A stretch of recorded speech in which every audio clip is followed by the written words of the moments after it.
आइए सुनिए, देखिए, समझिए सनातन सत्य। जैसी दृष्टि वैसी सृष्टि, दृष्टि विज्ञान। कुदरत, कुदरती रचना एवं कुदरत के कानून से शाश्वत सुख की प्राप्ति। जोधपुर के परम पूज्य महात्मा उपासक प्रोफेसर डॉक्टर सोहन राज तातेड़ के निर्देशन में सनातन सत्य। जैसी दृष्टि वैसी सृष्टि, दृष्टि विज्ञान।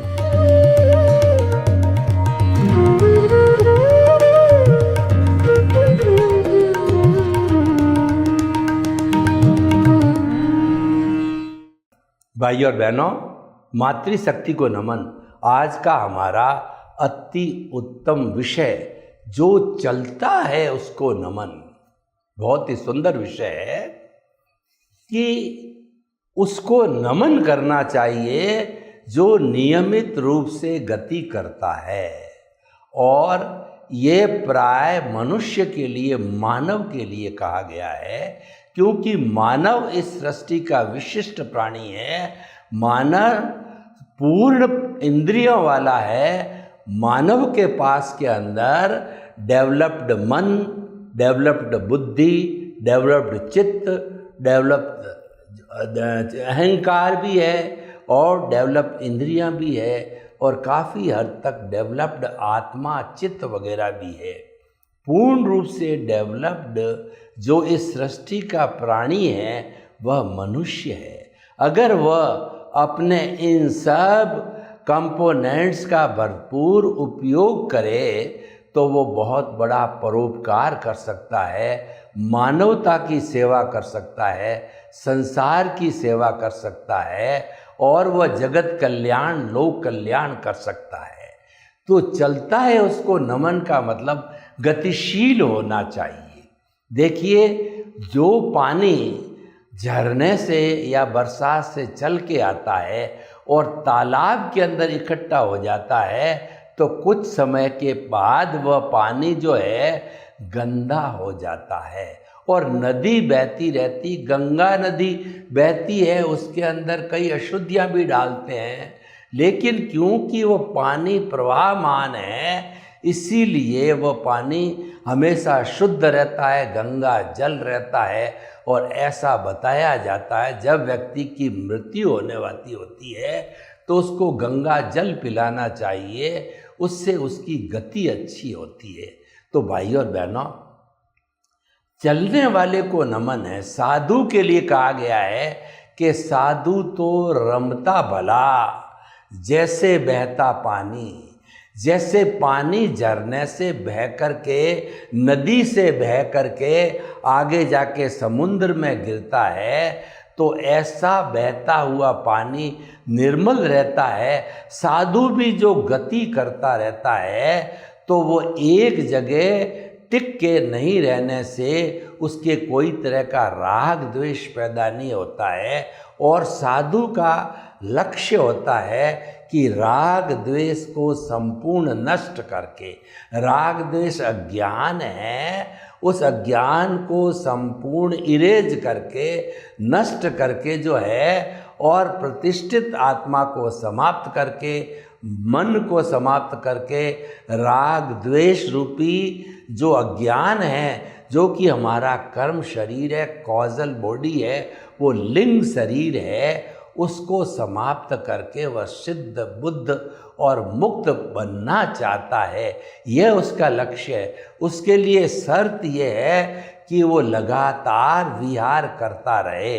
जैन साधु जब शेष काल के अंदर 8 महीने में चातुर्मास को छोड़ करके विहार करते हैं तो किसी भी एक स्थान पर अपवाद को, बीमार है या कुछ बात अलग है, उसको छोड़ करके गुरु की आज्ञा के बिना वो एक स्थान पर एक दिन से अधिक नहीं रुक सकते हैं।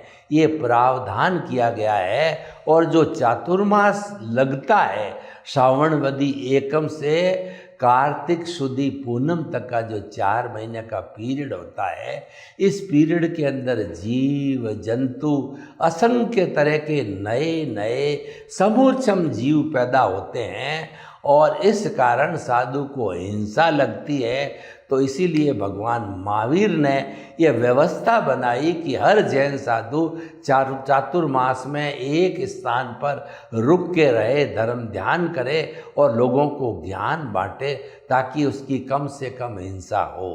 तो ये सारी व्यवस्थाएं क्यों की गई है कि जो चलता है वो महान है, उसको नमन है। चरे वेती जो उपनिषदों का जो मुख्य जो उपदेश है, चलते रहो, हम चलते रहे, कारवां बनता रहा। महावीर भगवान से लेके जितने भी 24 तीर्थंकर हुए, जितने भी साधु सन्यासी है, ये चलते रहते हैं तो कारवां बन जाता है। महात्मा गांधी ने ये संकल्प किया कि मैं देश को आज़ाद करूँगा, तो वो जगह जगह पर इस आज़ादी के बिगुल को बजाने लगे।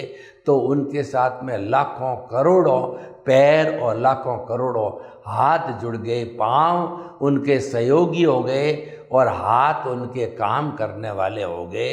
और वो 200 वर्षों की जो उनकी जो अंग्रेज़ों की हमारी जो शासन था और उसको उखाड़ फेंका बिना किसी भी हिंसा के, सत्य और अहिंसा के आधार पर।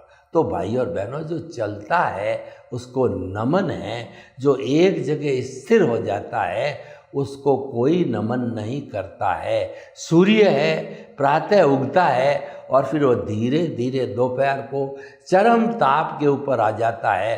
दोपहर की 1-2 बजे की जो धूप होती है उसको बोलते हैं चिलचिलाती धूप। वो हाईएस्ट जो है सूर्य का ताप होता है, उसको चिलचिलाती धूप बोलते हैं। और फिर वो धीरे धीरे प्राकृतिक नियम, कुदरत के प्राकृतिक नियम के अनुसार शाम को अस्त होता है। इसीलिए सूर्य को भगवान मान करके उसकी उपासना की जाती है, उसको नमन किया जाता है। नदी जो चलती है तो नदी को नमन करते हैं, तालाब को कोई नमन नहीं करता है जहाँ पर कि पानी इकट्ठा हुआ। और समुंदर है वो जो है ज्वार भाटा उसमें आता रहता है। जो अमावस्या को तो ज्वार आता है और पूनम को भाटा आता है, तो वह उसका लेवल डिफरेंस जो है वो सैकड़ों फुट तक हो जाता है और वह भी गति करता है, इसलिए उसको नमन है। गतिशील व्यक्ति को, गतिशील प्राणी को नमन किया जाता है।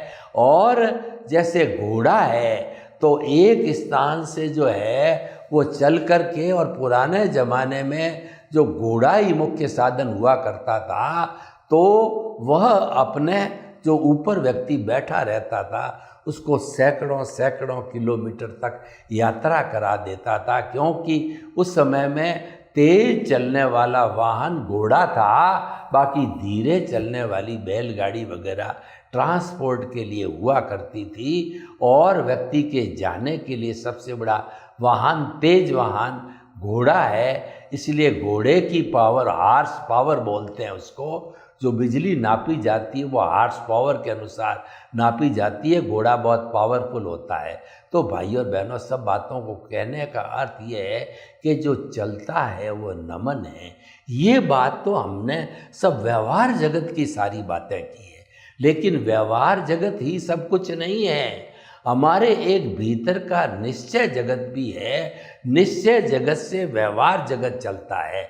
हमारा जो ओरिजिन है, हमारा जो उद्गम स्थल है, गीता जो हमारी जो गंगा बहती है उसका उद्गम स्थल शिव जी की जटा यानी हरिद्वार है। जहाँ बद्रीनाथ है, केदारनाथ है, जहाँ शिव जी विराजते हैं, उनकी जटा से, कैलाश पर्वत से वो चलती है, वो उद्गम स्थल है।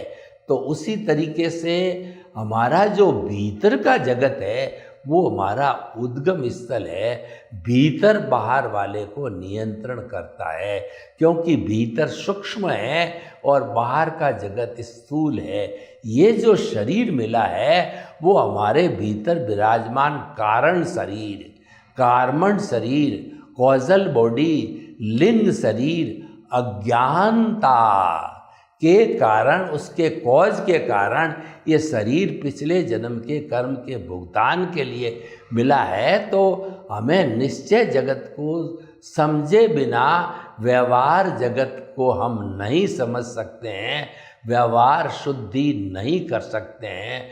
व्यवहार शुद्धि से ही निश्चय शुद्धि है। व्यवहार शुद्धि का अर्थ क्या हुआ? मन वचन काया को शुद्ध करना नहीं। मन वचन काया ये कुदरती रचना है, ये रिलेटिव पुरुषार्थ है, ये स्वयं अज्ञान है। इस पूरे अज्ञान को इरेज करके और हमें सिद्ध बुद्ध मुक्त बनना है। हमको जो अज्ञान है यही कॉज है, यही कारण है, और उसी कारण ये मन वचन काया मिलते हैं। उस कारण को समाप्त करना है। यानी मन वचन काया रूप से हम दुनिया में भ्रमण करते हैं, तब हमारा व्यवहार जगत है। अगर हम भ्रमण नहीं करके शाश्वत सुख को प्राप्त कर लेते हैं, हम मुक्ति को प्राप्त कर लेते हैं, हम सिद्ध शिला को प्राप्त कर लेते हैं, तो हम स्वयं भगवान बन जाते हैं। जिसको केवल ज्ञान हो जाता है और केवल दर्शन हो गया, वह व्यक्ति भी सौदारिक शरीर में भगवान हो जाता। वो एक भवातारी होता है, और जिस भव में वो जन्म लेता है, जैसे भगवान महावीर का जो अंतिम भवन था वो सारा भगवान का भाव था कि वो भगवान निश्चित रूप से भगवान होंगे, क्योंकि वो केवल दर्शन लेकर के आए थे। माँ के गर्भ में उनको मति शुद्ध और अवधि ज्ञान हो गया था। दीक्षा लेते ही मन प्रयोग ज्ञान हो गया, और उसके बाद के अंदर मोहनीय कर्म के टूटते ही फिक्स समय था। उस फिक्स समय में उनको केवल ज्ञान हो गया। यानी कि उनकी जो है 42.5 वर्ष की अवस्था में केवल ज्ञान हो गया, और 72.5 वर्ष की अवस्था में वो सिद्ध बुद्ध और मुक्त हो गए, क्योंकि वो गति करते रहे। महावीर महलों में बैठ के राज्य नहीं किया, उन्होंने तो जंगलों में भ्रमण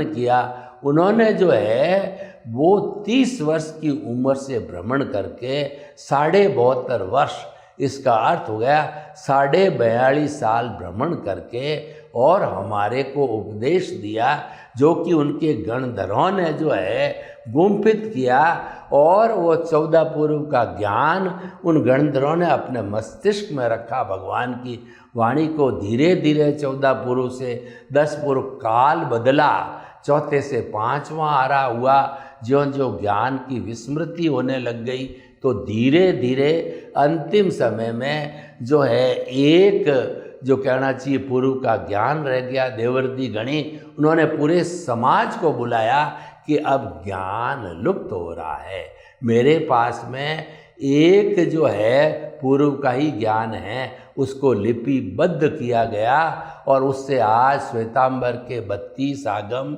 या 45 आगम कहिए, और 80 आगम दिगंबर के बने, जो भगवान की वाणी है, उनको आगम बोला जाता। तो भाई और बहनों, ये आगम कहाँ से आया? चरेवेती से आया। चलते रहो। और स्वामी विवेकानंद ने क्या कहा है? उठो, जागो, और तब तक चलते रहो जबकि लक्ष्य की प्राप्ति। इसका दूसरा अर्थ एक ये भी है कि शत पुरुषार्थ करते रहो। ऐसा पुरुषार्थ करो कि जिसमें लोक कल्याण हो, जगत कल्याण हो, और परोपकार की बात हो, जय जगत हो, किसी को दुख न हो। ऐसा कार्य करते रहो, तो आपके कोई कॉज नहीं पड़ेंगे, और जो आपका डिस्चार्ज भवांतर है वो तो ऑटो मोड से चल रहा है, वो कुछ भवों में ऑटोमेटिक डिस्चार्ज हो जाएगा। नया अर्जन नहीं हो रहा है, विसर्जन चालू है। तो एक दिन संपूर्ण विश्व विसर्जन होके सारा अज्ञान समाप्त होकर के जो हमारा मन वचन काया रूपी योग है वो योग की शुद्धि हो जाती है और हम सिद्ध बुद्ध और मुक्त बन जाते हैं, हमको केवल ज्ञान की प्राप्ति हो जाती है। तो भाइयों और बहनों, जो निरंतर चलता रहता है, जो निरंतर सकारात्मक सोच करता है, जो निरंतर अपने भीतर विराजमान प्रभु है, जिसको कि हमने ललाट का जो मध्य केंद्र है यहाँ पर शुद्ध भावों के साथ हमारे भगवान को जो है हमने यहाँ पर विराजमान कर दिया, इसकी प्राण प्रतिष्ठा कर दी, वो हमारे लिए एक मंदिर बन गया। और उसकी साक्षी से, क्योंकि केवल उसकी साक्षी है, वो तो अक्रिया है, वो कोई चलता नहीं है, लेकिन वो चलने में मदद करता है, जिसके लिए हमको अपना मन वचन काया मिला है।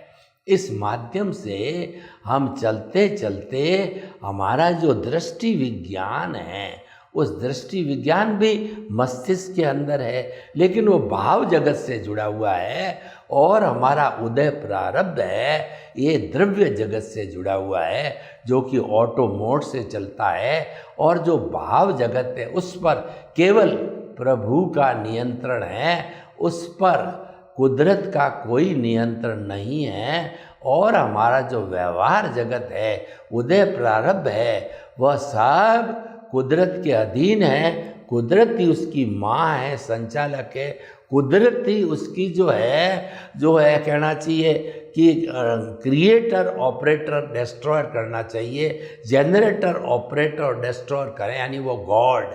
इसको लोगों ने गॉड की उपाधि दी। वही जगत है और वही कुदरत है। चाहे कुदरत कहिए, चाहे जगत कहिए, चाहे गॉड कहिए, वही इस समस्त ब्रह्मांड का संचालन करती है। और वो भी स्थिर नहीं है, उसके अंदर कुदरत बनती है, वो 6 शाश्वत द्रव्यों से बनती है। उसको ब्रह्मांड कहते हैं। ब्रह्मांड तो बहुत बड़ा है, लेकिन जहाँ पर जीवन है, हम उस ब्रह्मांड की बात करते हैं, वह केवल पृथ्वी पर है। और वह ब्रह्मांड बना हुआ है, वो कुदरत बनी हुई है।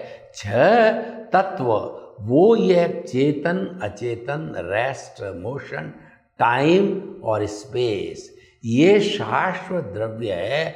भूत भविष्य वर्तमान में सदा हाजिर रहते हैं, अपने मूल रूप के अंदर रहते हैं।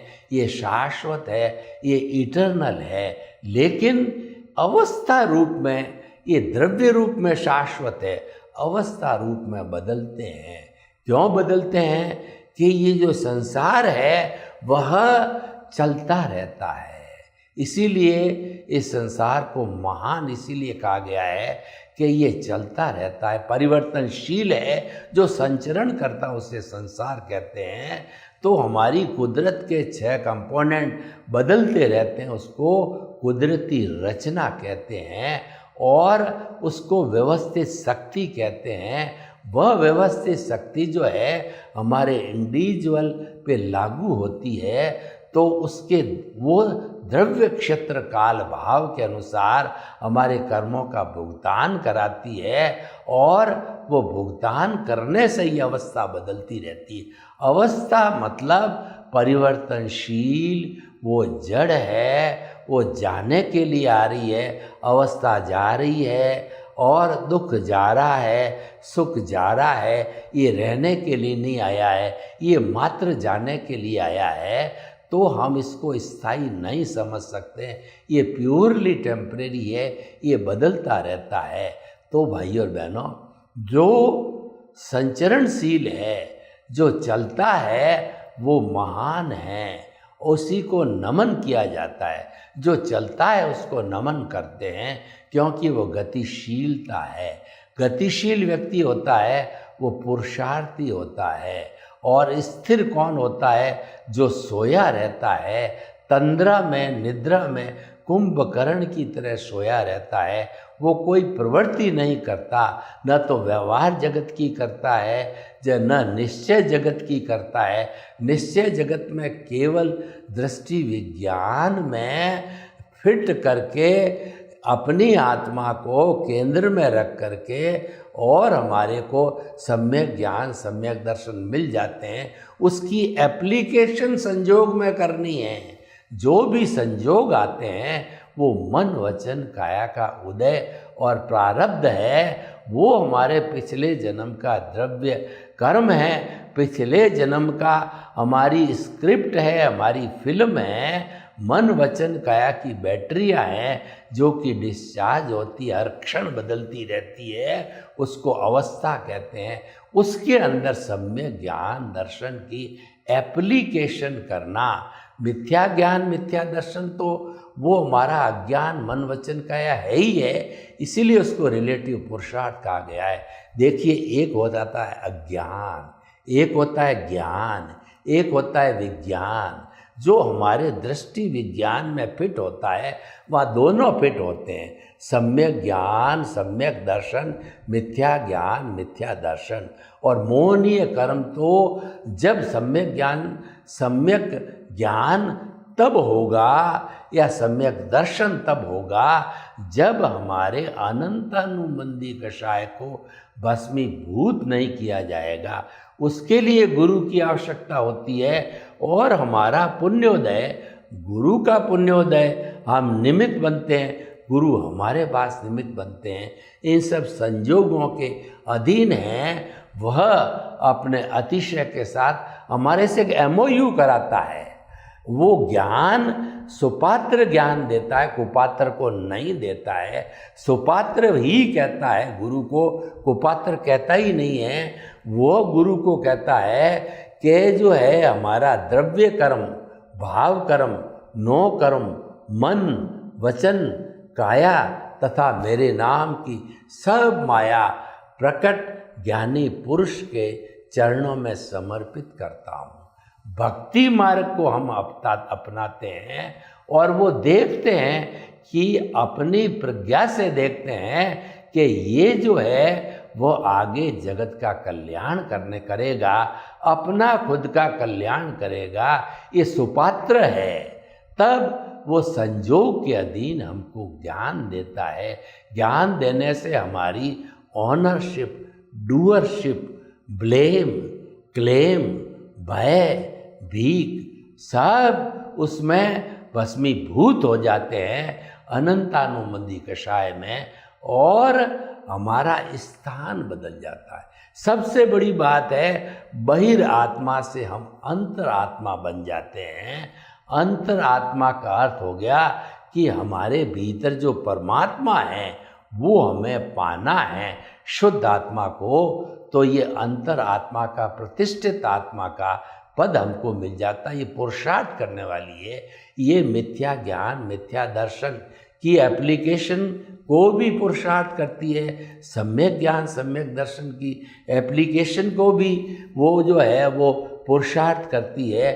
और एक मैकेनिकल विंग है इसकी, जिसके अंदर सारा डिस्चार्ज चलता रहता है। उसको डिस्चार्ज मैकेनिकल जो है आत्मा कहते हैं, हम प्रतिष्ठित आत्मा कहते हैं, क्योंकि मूल आत्मा तो केवल विराजमान होती है, केवल उसकी साक्षी होती है, वो कोई कार्य नहीं करती, वो अक्रिया है। लेकिन उसकी प्रेजेंस के बिना हम जीरो हैं, हम जो है एक मुर्दे समान है। तो बात करने का अर्थ ही नहीं। कौन बोलेगा, कौन बताएगा? आज मैं प्रवचन किस लिए दे पा रहा हूँ, हाथ किस लिए हिला पा रहा हूँ कि प्रभु मेरे भीतर में विराजमान है। प्रभु निकल गए तो सब कुछ निकल गया।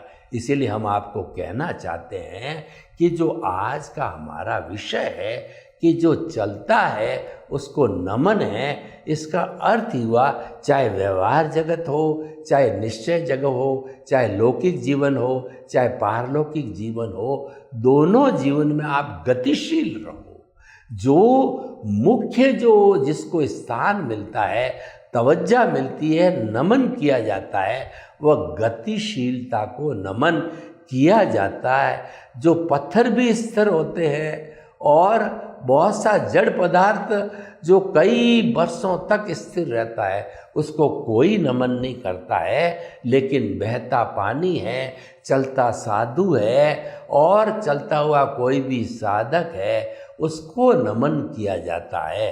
तो भाई और बहनों, आप इस सूत्र को समझ लीजिए कि जो चलता है वो महान है और उसी को नमन है, गतिशीलता को नमन है, आपकी मोबिलिटी को नमन है। आप एक जगह स्थायी रहोगे तो आप राग द्वेष पा करके गंदे रहोगे, आप तो गतिशील रहो। सर्वे भवन्तु सुखिनः, सर्वे सन्तु निरामया।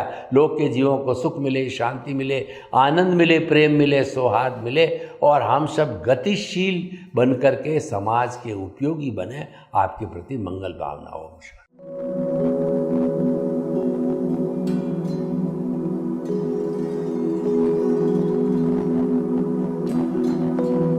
एक ऐसा अंतर्राष्ट्रीय ख्याति प्राप्त मानव जो गुरु प्रेरणा से पिछले 20 वर्षों से वानप्रस्थ जीवन जीते हुए 24 घंटे मानवता की सेवा में संलग्न है।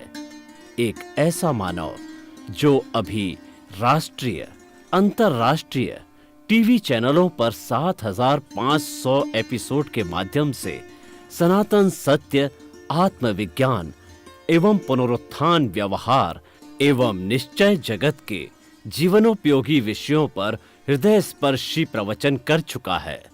उस मानव का नाम है महात्मा उपासक प्रोफेसर डॉक्टर सोहन राज तातेड़।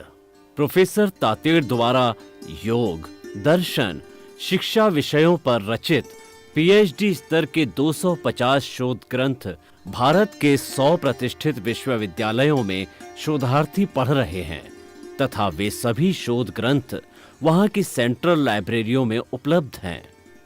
महात्मा सोहन राज ने अभी तक हजारों स्कूलों, कॉलेजों, विश्वविद्यालयों एवं संस्थाओं में सेमिनार, वर्कशॉप, कैंप लगाकर लाखों विद्यार्थियों को योग, दर्शन, शिक्षा का प्रशिक्षण देकर उन्हें सुसंस्कारित किया। डॉक्टर तातेड़ ने भारतीय संस्कृति उत्थान के 4000 से अधिक समसामयिक विषयों पर आर्टिकल लिखकर ऑनलाइन जर्नल, पत्रिकाओं, वेबसाइट्स पर प्रकाशित किया, जिसका उपयोग लाखों पाठक कर रहे हैं। उपासक तातेड़ के 5000 से अधिक आज का सुविचार, आज का शुभ संदेश, आज का मंगल भावना योग आदि चिंतन websites, Twitter, blogger, Facebook, YouTube माध्यमों से लाखों लोग अपना जीवन निर्माण कर रहे हैं।